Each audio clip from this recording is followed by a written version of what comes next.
అందరికీ నమస్తే నొల్లా welcome to M R media Telangana. This is Rekha. తాటి చెట్టు నీడ కాదు, తగులుకున్నోడు మొగుడు కాదు అన్నట్లు అయిపోయింది. అంటే ఇది తెలంగాణలో మోటు సామెత అన్నట్టు.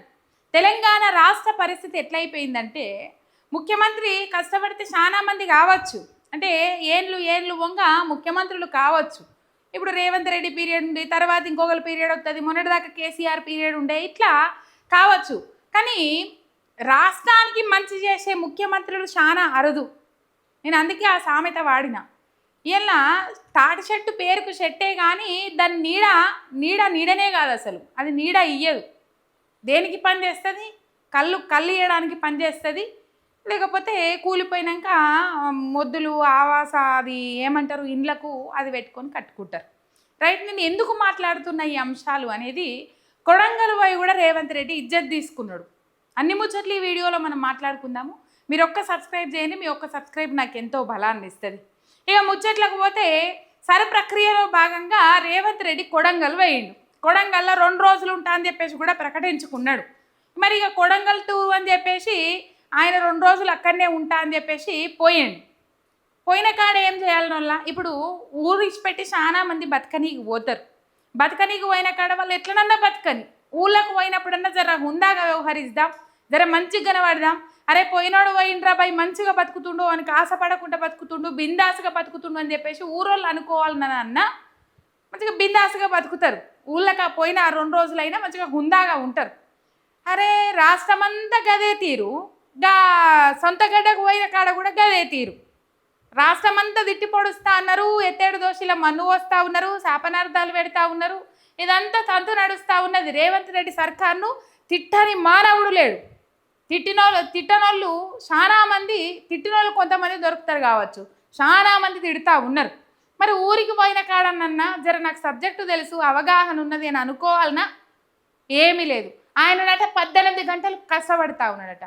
మరి 18 గంటలు కష్టపడితే రైతులు ఎందుకు రోడ్లు ఎక్కుతుండ్రు, అంగన్వాడీ టీచర్లు రోడ్లు ఎందుకు ఎక్కుతుండ్రు, ఆశా వర్కర్లు రోడ్లు ఎందుకు ఎక్కుతుండ్రు, అప్పులు ఎందుకు అవుతా ఉన్నాయి? నువ్వు 18 గంటలు కష్టపడితే రాష్ట్రానికి వచ్చే ఆదాయం ఏడబోతా ఉన్నది, ప్రజలు కడుతున్న ట్యాక్సులు ఏడబోతా ఉన్నాయి. నువ్వు 72 సార్లు 76 సార్లు ఢిల్లీకే పోతావు. ఇక రాష్ట్రం కోసం ఏడ కష్టపడతాను నువ్వు రేవంత్ అన్న? 18 గంటలు నేను కష్టపడ్డా, నాకు టైం సరిపోతలేదు అని చెప్పేసి అప్పుడెప్పుడో మంత్రి ఉండే కదా పాపం రేవంత్ రెడ్డికి టిఫిన్ చేయడానికి కూడా టైం సరిపోతలేదు. 18 గంటలు టైం అది పని చేస్తూ ఉన్నాడు. ఈ 18 గంటలు పని చేసి ఆయన డైరెక్ట్ లంచ్ చేస్తూ ఉన్నాడు, టిఫిన్ కూడా చేస్తలేడు అని చెప్పేసి ఆకాశానికి ఎత్తిండు ఒక మంత్రి. ఇప్పుడు ఆ మంత్రిని ఏడబెట్టిండు, ఆ మంత్రి పదవికి ఎసరు పెట్టిండు అనేది కూడా అందరికీ తెలుసు ముచ్చట. అయితే కొడంగల్ పోయిండు. ఈ సర ప్రక్రియ ఆడ మంచిగా జరుగుతలేదట. బిఎల్ఓల మీద నోరు వారేసుకున్నాడు. మంచిగా జరగాలంటే ఇప్పుడు బీఆర్ఎస్ పార్టీ నాయకులు ఉన్నారు, తలా ఒకరు. అంటే ప్రతి నియోజకవర్గంలో ప్రోగ్రాం అవగాహన కార్యక్రమాలు ఏర్పాటు చేసిన బీఆర్ఎస్ పార్టీ కార్యకర్తలను అందరినీ ఒక దగ్గర గ్యాదర్ చేసి, మాజీ మంత్రి హరీష్ రావు కావచ్చు, మాజీ మంత్రి కేటీఆర్ కావచ్చు, రాష్ట్ర వ్యాప్తంగా కాళ్ళకు బలపాలు కట్టుకొని తిరిగిండ్రు. మరి నువ్వు ఏడ తిరిగినావు? నీ బలం చూపెట్టుకోవడానికి, జనాలు నా వైపు ఉన్నాడని చెప్పేసి చెప్పుకోవడానికి.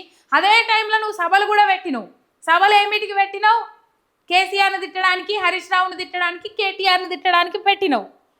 ఆయన ఇంకొక ముచ్చట, నీ పీఠం ఎలా కదిలిస్తారో అని చెప్పేసి, నాకు ఈ బలం ఉన్నది, నాకు జనబలం ఉన్నది, ప్రజలందరూ నా వైపే ఉన్నారని చెప్పేసి బలమిటికి గుంజుకోబోయి వాళ్ళను ఆ సభలు సమావేశాలు పెట్టి వాళ్ళని తిండికి ఏడిపించి, నీళ్ళకి ఏడిపించి, ఆఖరికి ఒంటేలకు కూడా ఏడిపించి అలా ఉసున పెట్టుకొని నాకు జనబలం ఉన్నది అని చెప్పేసి, జన సమీకరణ లేని జాగలల్లా రేవంత్ అన్న ప్రెస్టేషన్ చూడాలనొల్లా. ఆ ప్రెస్టేషన్ కూడా మళ్ళీ కేసీఆర్ మీద, హరీష్ రావు మీద, కేటీఆర్ మీదనే తీసిండు. వాళ్ళు ఆ టైంలో ఏం చేసిండ్రు? బీఆర్ఎస్ పార్టీ నాయకులు ప్రోగ్రాం మీద అవగాహన కార్యక్రమాలు ఏర్పాటు చేసుకుంటూ పోయిండ్రు. ఓటు మనం కాపాడుకోవాల్సిన బాధ్యత మన మీదనే ఉన్నది. మన ఓటు ఉన్నదా లేదా అని చూసుకోవాల్సిన బాధ్యత మన మీదనే ఉన్నది. పారాలు నిజంగా మాకు కూడా తెలియదు అప్పటి వరకు. మాజీ మంత్రి హరీష్ రావు గారు మాట్లాడిన ఒక ప్రెస్ మీట్, ఒక అవగాహన ప్రోగ్రాంలో రైట్ సైడ్ గిట్ల నింపాలి, లెఫ్ట్ సైడ్ గిట్ల నింపాలి, రైట్ సైడ్లో 2002 వరకు ఎవరికైనా ఓటు ఉంటే వాళ్ళని ఇట్లా తల్లి తండ్రి అని చెప్పేసి అటాచ్ చేయాలి అని చెప్పేసి చెప్పేదాకా మాకు కూడా అర్థం కాలే.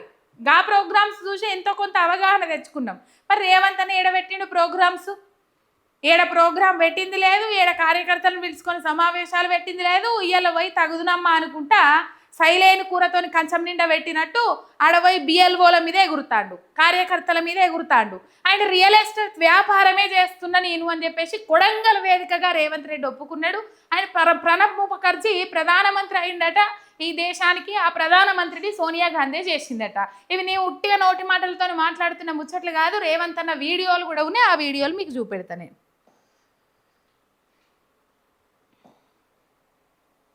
రైట్, ఇగో రోజుకు 18 గంటలు పనిచేసిన నాకు సమయం సరిపోతలేదు. 18 గంటలు నేను కూడా కొడతాను చప్పట్లు.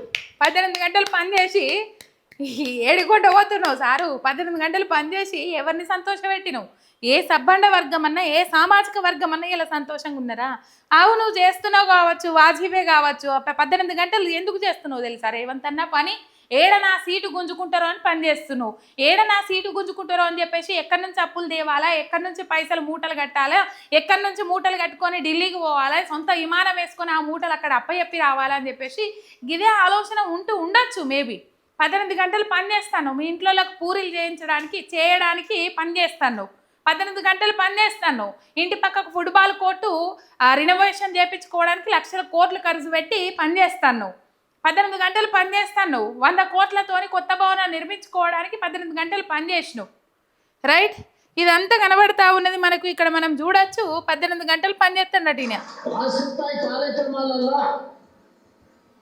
నేను నిత్యం లీనమైనప్పుడు కొడంగల్లో దొంగతింపదీయాలని కుట్ర చేస్తే మీరందరూ అప్రమత్తంగా ఉండి, మొన్న కదా బీఆర్ఎస్ పార్టీ నాయకులు అక్కడ పోయి ఎలక్షన్ కమిషన్కి ఫిర్యాదు చేసి వచ్చిండ్రు.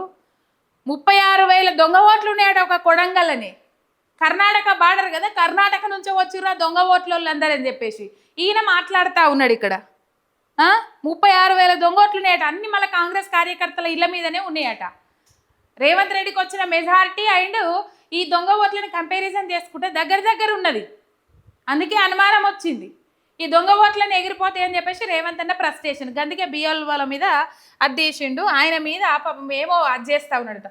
ఎవ్వరు నీ మీద కుట్ర చేయాల్సిన అవసరం లేదు సారు, ఎవ్వరు నీ మీద కుట్ర చేయాల్సిన అవసరం లేదు. నీకు నువ్వే కుట్రలు చేసుకుంటున్నావు, అయిపోయింది. ఇక మీ పంచాయితే ఓడిచింది. కాంగ్రెస్ను పాతాళానికి తొక్కుతున్నావు, దాంతోపాటు నిన్ను నువ్వే తొక్కుకుంటా వచ్చినావు అంటావు కదా.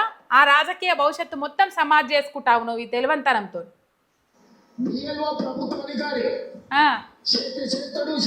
చేయకపోడు నడుస్తాడు, కూర్చుంటే లేకపోతే నిద్రపోతాడు.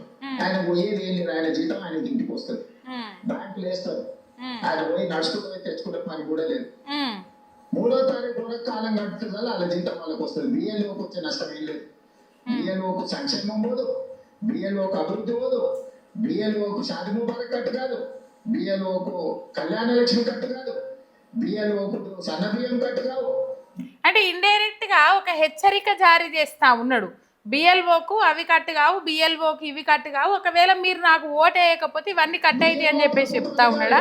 ఆయన ఇంకొక ముచ్చట ఏమంటుండు ఇంట్లో అంటే, బిఎల్ఓలు ఉత్తపుణ్యానికి జీతాలు తీసుకుంటుండ్రు. బిఎల్ఓలు పనిచేస్తలేరు. 3 తారీఖు వరకు కష్టపడితే చాలు, వాళ్ళ జీతాలు కష్టపడినా వస్తాయి, కష్టపడకపోయినా వస్తాయి. బిఎల్ఓలు ఉట్టిగా తిని కూర్చుంటుండ్రు, పని చేస్తలేరన్న కాడికి మాట్లాడిండు రేవంత్ రెడ్డి. ఇదొక ముచ్చట్న. ఇక వాళ్ళకి చేయబుద్ధి అవుతుందా? చేద్దామన్న వాళ్ళకి కూడా కష్టపడకుండా జీతాలు తేట మనం కష్టపడ్డా కూడా గంత దేపిపోడ్చిండు రేవంత్ రెడ్డి ఏం పని చేసుడితి అనుకుంటారు వాళ్ళు. ఇదొకటి ఎట్లున్నదా?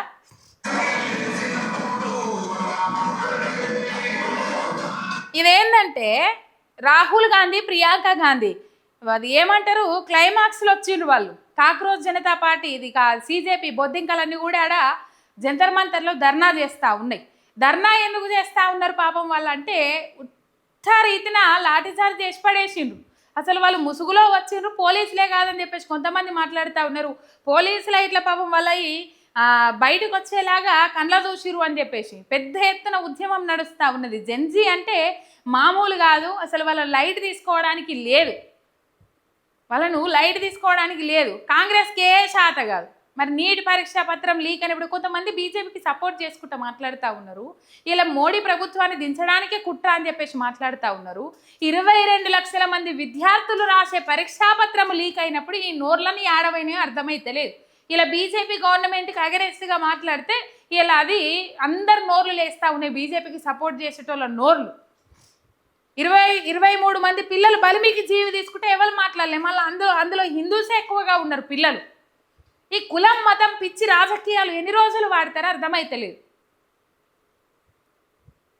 రైట్, అది పక్కకు పెడితే అక్కడ కనీసం ఆ ముచ్చట తీయలే, దాని గురించి మాట్లాడలే. ఇలా కొడంగల్ పోయి కూడా చేయకపోతే బాగోదని చెప్పేసి నామకే వ్యాస్తి ర్యాలీ తీసి మోడీ అంటే నాకు భయం ఉన్నది అని చెప్పేసి నిరూపించుకున్నాడు రేవంత్ రెడ్డి. ఇలా రాహుల్ గాంధీని ప్రియాంక గాంధీని ఆడ పోతే అరెస్ట్ చేసిరు. వాళ్ళు అసలు ముందుగానే ఈ ఉద్యమం మొదలు పెట్టేది ఉండే, కానీ యువత అంతా బయటకు వచ్చి క్లైమాక్స్లో బయటకు వచ్చిరు. అయిపోయింది ఇక కథకు ఎండ్ కార్డు పడేటప్పటికి, అంటే ఇప్పటికే ఆగేటట్టు కనబడతలేదు ఆ ఉద్యమము.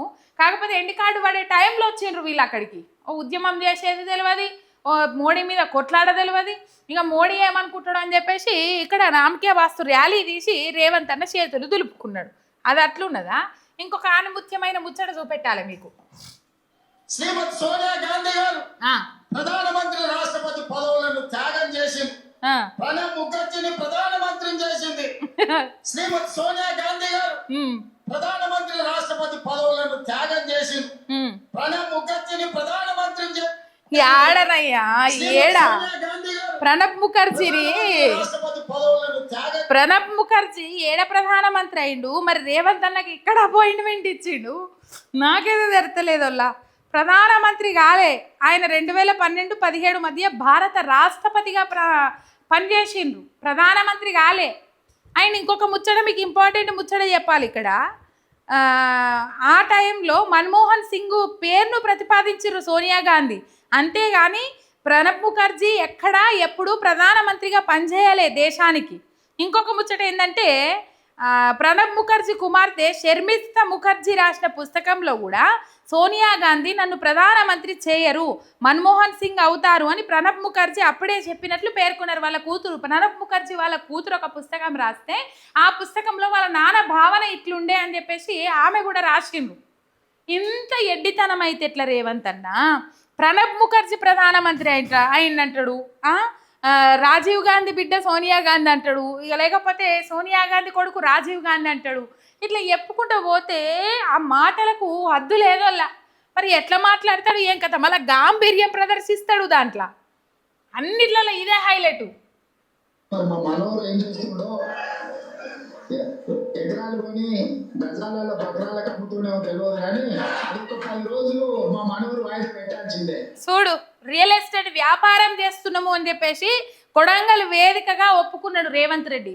ఎకరాలల్లో కొని గజాలల్లో బకరాలకు అమ్ముతా ఉన్నాడు మనోహర్ రెడ్డి అని చెప్పేసి మాట్లాడుతూ ఉన్నాడు రేవంత్ రెడ్డి.